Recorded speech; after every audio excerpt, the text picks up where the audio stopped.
다 같이 사도신경으로 신앙 고백하심으로 새벽 기도를 하나님께 드리시겠습니다. 나는 전능하신 아버지 하나님 천지의 창조주를 믿습니다.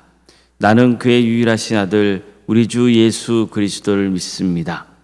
그는 성령으로 잉태되어 동정녀 마리아에게서 나시고 본디오 빌라도에게 고난을 받아 십자가에 못 박혀 죽으시고 장사된 지 사흘 만에 죽은 자 가운데서 다시 살아나셨으며 하늘에 오르시어 전능하신 아버지 하나님 우편에 앉아 계시다가 거기로부터 살아있는 자와 죽은 자를 심판하러 오십니다. 나는 성령을 믿으며 거룩한 공교회와 성도의 교제와 죄를 용서받는 것과 몸의 부활과 영생을 믿습니다. 아멘. 찬송가 292장 찬양하시겠습니다.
하나님 말씀 함께 보겠습니다. 구약성경 출애굽기 21장 12절에서 17절까지 말씀입니다.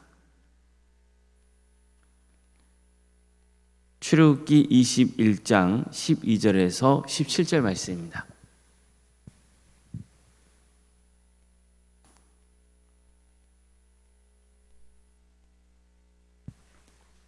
출애굽기 21장 12절에서 17절까지 말씀을 교독하시겠습니다. 사람을 쳐 죽인 자는 반드시 죽일 것이나 만일 사람이 고의적으로 한 것이 아니라 나 하나님이 사람을 그의 손에 넘긴 것이면 내가 그를 위하여 한 곳을 정하리니 그 사람이 그리로 도망할 것이며 사람이 그의 이웃을 고의로 죽였으면 너는 그를 내 제단에서라도 잡아내려 죽일지니라. 자기 아버지나 어머니를 치는 자는 반드시 죽일지니라. 사람을 납치한 자가 그 사람을 팔았든지 자기 수하에 두었든지 그를 반드시 죽일지니라. 자기 아버지나 어머니를 저주하는 자는 반드시 죽일지니라. 아멘. 오늘도 소개를 드리며 하나님의 은혜를 간구하는 모든 성도님들의 삶의 자리마다 또 하나님께서 친히 세우시고 다스리시는 동함교회 위에 하나님의 은혜와 평강이 늘 충만하시기를 주의 이름으로 축원합니다. 십계명에는 살인하지 말라는 계명이 나오죠. 정말 인간이 짓는 죄 중에서 살인을 저지르는 것만큼 큰 죄가 있겠습니까? 그래서 성경에서는 살인을 저지른 자에 대해서는 엄격한 처벌을 해야 한다고 말씀합니다. 타인의 생명을 빼앗는 자는 반드시 사형에 처해야 한다는 겁니다. 사람을 쳐 죽인 자는 반드시 죽이라는 겁니다. 나라마다 사정이 좀 다르지만 사형 제도를 폐지해야 한다는 주장이 강합니다. 우리나라는 사형 제도를 유지해야 된다. 그리고 사형 제도를 폐지해야 된다. 이 주장들이 만만치가 않습니다. 사형 제도를 폐지한다고 주장하는 이유가 있습니다. 예를 들면 재판의 결과가 항상 옳기만 한 것은 아니기 때문에 혹시 무고한 사람이 사형당하는 일이 생길 수 있기 때문입니다. 실제로 그런 사례들이 있었습니다. 또 아무리 극악무도한 짓을 했더라도 그 살인자의 인권은 또 존중돼야 한다는 겁니다. 사형제가 범죄율 억제에 도움이 된다는 근거도 없다는 겁니다. 이런 이유들을 근거로 들면서 사형제를 폐지해야 한다는 주장들이 있는 거죠. 하지만 적어도 본문에서 하나님이 정하신 기준은 명백합니다. 사람을 쳐 죽인 자는 반드시 죽여야 한다는 겁니다. 단 예외되는 경우가 있습니다. 일부러 죽인 게 아니라 우연한 사고로 사람을 죽였을 경우는 지정된 곳으로 피신하도록 해서 살인의 고의성 여부를 조사받게 해야 한다는 겁니다. 사람을 쳐 죽인 자는 반드시 죽일 것이나 만일 사람이 고의적으로 한 것이 아니라 나 하나님이 사람을 그의 손에 넘긴 것이면 내가 그를 위하여 한 곳을 정하리니 그 사람이 그리로 도망할지며 사람이 그의 이웃을 고의로 죽였으면 너는 그를 내 제단에서라도 잡아내려 죽일지니라. 자, 이와 같은 말씀이 나중에 보면은 이 도피성 제도로 정착이 됩니다. 이스라엘 백성들은 이후 가나안 땅에 정착하면서 그 땅을 세 구역을 나눕니다. 그래서 게데스, 세겜, 헤브론 이 각 지역에 도피성을 세워요. 그래서 전혀 죽일 의도가 없었는데 부디 중에 사람을 죽게 했을 경우 피해자의 가족이나 친지들로부터 보복을 당하지 않도록 도피성에 임시로 피신할 수 있는 장치를 마련했던 겁니다. 하지만 아무리 도피성으로 도망쳤다 해도 만약 의도적으로 살인한 사실이 밝혀진다면 그가 하나님의 제단을 붙잡고 있더라도 끌어내서 죽여야 한다고 명하셨습니다.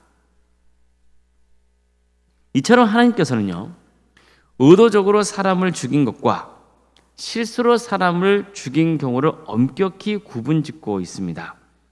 의도적으로 사람을 죽인 자는 반드시 죽음으로 그 책임을 물어야 한다는 겁니다. 이렇게 본문에서는 살인자는 반드시 죽여야 한다고 명시하고 있습니다. 그런데 또 이어지는 말씀을 보면 자기 아버지나 어머니를 치는 자도 반드시 죽여야 한다고 명시하고 있습니다. 여기서 부모를 친다는 표현은 부모를 살인한다는 의미가 아니고 부모를 때리면서 학대하는 경우를 뜻합니다. 17절에도 보면 부모를 저주한 자는 반드시 죽여야 한다고 되어 있습니다. 이것은 비록 직접 부모를 살인하지는 않았다 하더라도 부모를 저주하고 학대하는 것 그 자체가 이미 살인을 저지른 행위라고 가르쳐주고 있는 겁니다. 따라서 부모를 학대하고 저주한 자는 반드시 죽이라고 명하신 거죠. 자, 이처럼 부모는 다른 이웃과 비교할 때 더 엄격한 잣대를 적용하고 있습니다. 십계명에도 보면 부모를 공경하라고 명하고 있잖아요. 이것은 자식에게 부모의 존재가 얼마나 중요한지를 일깨워주고 있는 겁니다. 우리는 본문을 통해서 부모를 괴롭히고 학대하는 게 얼마나 무서운 죄에 해당되는지를 알아야 됩니다. 자, 하지만 어떻습니까? 우리는 심심찮게 부모를 학대하는 자녀에 관한 소식을 듣습니다. 자녀가 부모를 살해했다는 말도 듣고 또 학대를 자행했다든지 뭐 그런 이야기들을 듣습니다. 그런 소식을 들으면 어떤 느낌이 드십니까? 정말 이 세상이 너무 타락했다는 마음이 들지 않습니까? 이것은 완전히 선을 넘는 행동이라고 보는 거죠. 물론 부모도 절대로 자녀를 노엽게 해서는 안 됩니다. 실제로 부모가 자녀를 학대해서 자녀가 부모를 죽이거나 해치는 경우도 많기 때문입니다. 그러나 어떤 이유에서든 부모를 해치고 학대하는 것은 잘못된 겁니다. 물리적인 학대만 학대가 아닙니다. 정서적인 학대도 해서는 안 됩니다. 부모의 삶을 힘들게 하는 것은 살인에 해당된다는 것을 명심해야 됩니다. 본문은 사람을 납치한 자가 그 사람을 팔았든지 자기 수하에 두었든지 그를 반드시 죽이라고 명합니다. 한마디로 유괴범에게는 살인죄를 적용하여 사형에 처하라는 겁니다. 사람을 유괴한다는 것은 사람을 물건 취급한 것일 뿐만 아니라 유괴당한 사람과 그 가족을 끔찍한 고통과 비극으로 몰아넣는 악한 짓이기 때문입니다. 오늘 본문을 보면 의도적으로 살인한 자, 또 부모를 때리고 저주하는 자, 사람을 유괴한 자들은 반드시 죽여야 한다고 말씀합니다. 이것은 그만큼 이런 죄가 악한 것이라는 것을 강조하고 있는 겁니다. 그러니까 사람의 탈을 쓰고 절대 해서는 안 되는 행동인 거죠. 생명 누구 것입니까? 하나님의 것입니다. 우리는 항상 이 점을 명심해야 됩니다. 또한 생명은 하나님이 주관하십니다. 그래서 타인의 생명을 빼앗거나 강제로 취하려고 하는 것은 하나님 것을 빼앗고 훔치는 것과 같습니다. 자녀가 부모를 공경하고 안 하고는 선택의 문제가 아닙니다. 반드시 부모를 공경해야 됩니다. 사실 자녀는 부모를 다른 이웃에 비해 가볍게 여길 수 있는 그런 경향이 있죠. 부모를 저주한다는 말씀에서 저주한다는 말에 이런 의미가 포함되어 있는 겁니다. 자녀들 보면 부모에게 말을 함부로 내뱉는 경우가 있습니다. 부모는 나이가 들수록 기력이 떨어지고 지혜는 늘어가지만 지식의 수준은 떨어질 수밖에 없습니다. 요즘 어르신들을 보십시오.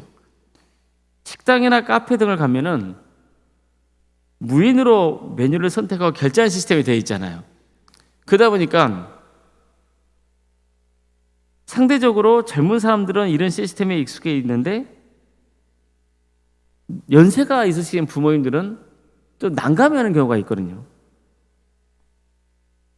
자녀는 공부를 하거나 또 사회생활을 하면서 새로운 지식을 익히게 되고 또 적응력도 빠르지만 부모는 갈수록 이런 면에 있어서 어려움이 있을 수밖에 없습니다.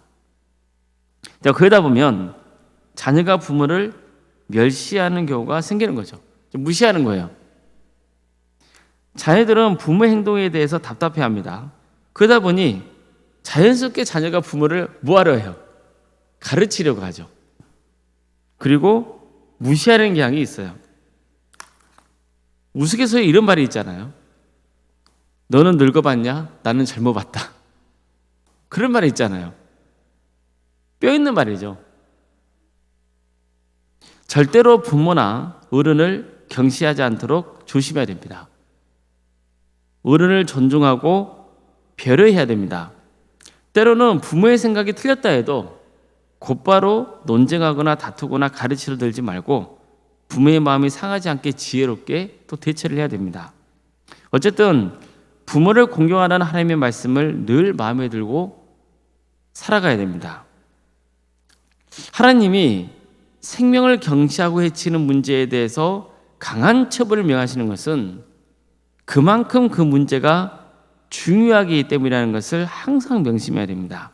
그래서 타인의 생명을 해치거나 경시하지 않도록 끊임없이 자신을 주의하고 또 조심하여 살아가야 하는 겁니다. 생명은 누구 것입니까? 하나님의 것입니다. 항상 우리는 이 점을 명심해야 됩니다. 그래서 정말 하나님께서 원하시는 삶, 그리고 하나님을 존중하고 높이는 삶, 이웃을 배려하고 아끼는 삶, 그런 삶을 통해서 하나님께 영광 돌리는 복된 인생이 되시기를 주님의 이름으로 축복합니다. 기도하시겠습니다. 사랑의 하나님, 오늘도 우리에게 새로운 하루를 해주시고 하나님의 은혜 속에 살아갈 수 있도록 인도해 주셔서 감사드립니다. 사랑의 하나님, 생명은 하나님의 것입니다. 주님께서 그 생명을 주관하신 줄로 믿습니다. 함부로 생명을 경시하는 현상이 일어나지 않도록 우리를 지켜주시고 보호하여 주시옵소서. 부모를 때리고 저주하는 행위를 하지 않도록 도와주시고, 항상 부모와 어른을 존중하고 배려하는 삶의 길을 갈 수 있도록 우리에게 지혜를 주시며 더 절제하는 마음을 허락하여 주시옵소서. 그래서 우리 사회가 또 교회가 어른이 존중받는 문화가 확산될 수 있도록 도와주시고, 또 세대를 간의 갈등이 사라지고 서로를 배려하고 또 용납하는 그런 분위기들이 우리 사회에 잘 정착될 수 있도록 주님 함께하여 주시옵소서. 이 일에 하나님을 믿는 성도와 교회가 더 적극적으로 참여하여서 이 땅을 좀 더 밝은 세상으로, 또 무엇보다도 하나님의 뜻에 합당한 세상이 세워져 갈 수 있도록 주여 우리를 사용하여 주시옵소서. 동암교회를 세워주시고 지금까지 함께해 주신 은혜에 감사를 드립니다. 주님, 이 교회를 통하여서 하나님의 선하신 역사가 이루어지게 하여 주시옵소서. 많은 영혼을 주님께로 인도하는 구원의 방주가 되게 해주시고, 우리 성도들의 삶의 자리마다 주께서 늘 동행하여 주시오. 어디에 머물러 있건 빛과 소금의 사명을 잘 감당할 수 있도록 주님 인도하여 주시옵소서. 어려움에 처해 있는 우리 성도들이 있습니다. 위암과 유방암과 또 혈액암과 자궁암으로, 또 폐렴으로, 당뇨로, 신부전증과 협신증으로, 또 갑상선과 소아마비 장애로, 공황장애로, 중독으로, 치매로, 대상포진으로, 또 난청으로, 포도막염으로, 또 여러 장기의 이상으로 치유받고 있는 우리 성도들이 있습니다. 사고로 해서 병원에서 입원 치료를 받고 있는 성도들도 있고, 또 수술을 앞두고 있는 성도들도 있습니다. 주님 도와주시고 함께하여 주셔서 온전한 회복과 치유 역사가 있게 하여 주시옵소서. 하나님의 선하신 뜻이 있음을 믿게 하여 주시고, 온전히 주님께 인생을 맡겨드릴 수 있는 우리 모두가 되게 하여 주시옵소서. 학업으로, 직장으로, 또 군복무로, 또 연합회 가운데 해외에 나가 있는 성도들이 있습니다.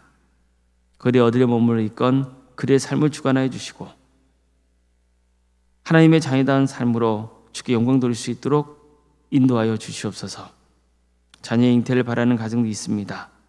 또 자녀의 출산을 또 준비하는 가정도 있습니다. 주님, 우리에게 귀한 자녀들을 허락해 주시어서 또 그 자녀들을 통하여서 하나님의 영광이 드러날 수 있도록 인도하여 주시옵소서. 우리에게 주어진 자녀들, 그들에게 하나님께서 늘 함께하여 주셔서 선한 역사를 이루어갈 수 있도록 인도하여 주시고, 그들을 통해 믿음의 가문이 든든히 세워지는 역사가 있게 하여 주시옵소서. 치유과 결혼을 위해서 기도하는 성도들이 있습니다. 주님, 그들의 삶을 주께서 주관하여 주시옵소서. 그래서 하나님이 원하시는 것이 무엇인지를 항상 묻고 기도할 수 있도록 도와주시고, 그래서 어떤 자리건 하나님의 영광을 위해서 살아가겠다는 결단을 붙들고 나가게 하여 주시며 또 때가 되면 결혼시켜 주셔서 믿음의 가정으로 든든히 세워져가는 역사가 있게 하여 주시옵소서. 우리 성도의 사업장과 또 직장의 자리를 지켜주시고 이 모든 일들을 통하여서 하나님의 영광받는 귀한 역사가 있게 하여 주시옵소서. 우리 성도들 지치지 않도록 새 힘을 불어넣어 주시옵소서. 교회 학교와 구역과 자치기관 또 전도 특공대와 중부기도 특공대 또 지역아르센터와 또 사랑식당도 운영토 인도하시며 감사드립니다. 또 소그룹을 세워갈 수 있도록 인도하시니에도 감사드립니다. 이런 모든 사역을 통하여서 하나님의 영광이 드러날 수 있도록 도와주시고 한 영혼이라도 주님을 믿고 구원받는 역사가 있도록 인도하여 주시옵소서.